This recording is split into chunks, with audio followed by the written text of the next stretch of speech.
Bonjour et bienvenue sur cette vidéo avec Claire, votre conseillère en allaitement et en parentalité. Je voudrais vous parler de la vaccination. Alors, pas spécialement de la vaccination de votre bébé. Pour cela, je vous invite à consulter le calendrier vaccinal qui va vous indiquer à quelle date, quels vaccins doivent être faits et pourquoi.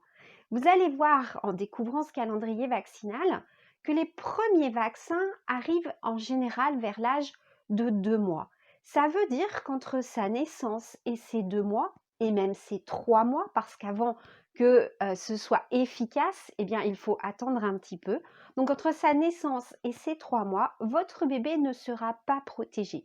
Et il ne sera notamment pas protégé contre la coqueluche ou la grippe, qui sont des maladies que l'on attrape en respirant et qui peuvent être transmises par tous les adultes qui vont être au contact, à proximité du nouveau-né. Or, pendant cette période de 0 à 3 mois, ces maladies sont particulièrement difficiles pour le bébé à gérer. Elles le rendent particulièrement malade. Alors, il n'y a pas qu'elles, on est bien d'accord, il y a aussi la bronchiolite et la gastro qui font vraiment des dégâts, mais pour celles-ci, on ne peut pas vraiment, en tout cas pas encore, parce qu'il y a des choses qui sont en développement, on ne peut pas vraiment vacciner les adultes pour protéger les enfants.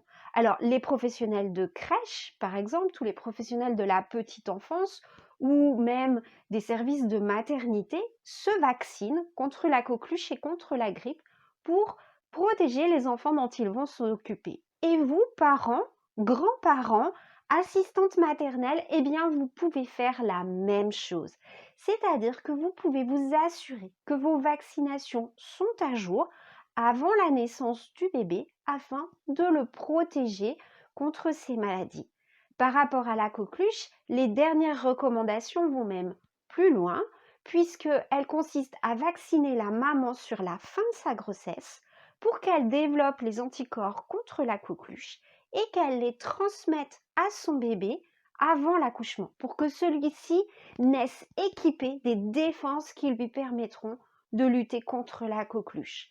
Bien sûr, chaque fois que la maman a une immunité qui est fonctionnelle et qu'elle va allaiter son bébé, eh bien cela va aussi diminuer le risque. Mais si vous arrivez à conjuguer les deux, une vaccination plus un allaitement, eh bien vous apportez à votre bébé une protection optimale. C'est ce qu'on va appeler le cocooning vaccinal. On va faire un petit cocon autour du bébé pour prévenir toutes ces maladies. Voilà ce que j'avais envie de partager avec vous. J'espère que cette vidéo vous a été utile, vous a aidé à comprendre peut-être pourquoi le médecin ou la sage-femme vous avait prescrit certaines vaccinations. Et dans ce cas-là, vous pouvez cliquer sur j'aime. Vous avez un commentaire, une remarque à faire, allez-y. Je vous répondrai personnellement. Et puis enfin, vous voulez savoir ce qui se passe sur cette chaîne, abonnez-vous. À bientôt, j'espère.